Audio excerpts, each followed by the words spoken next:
السلام عليكم. اليوم مع وصفة الجغواش جبت لكم وصفة حلوى تقليدية جزائرية اللي هي حلوة المقيعدات.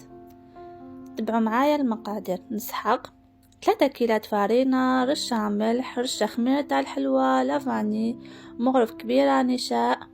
نخلط الكل ونضيف كاس مانغارين تكون دايبة وباردة، نبستس الكل مليح ونضيف حبة بيض وندخل هيك حبة تاع البيض مع العجينة ونطم بالمزهر. نتحصل على العجينة تكون طرية، نخليها ترتاح.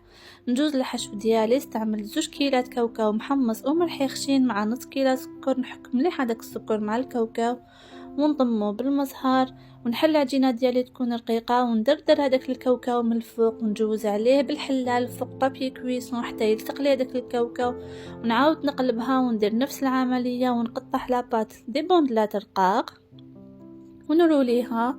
زينتها بحبة لوز، تقدروا ديروا كاوكاو ولا تخلوها سامبل.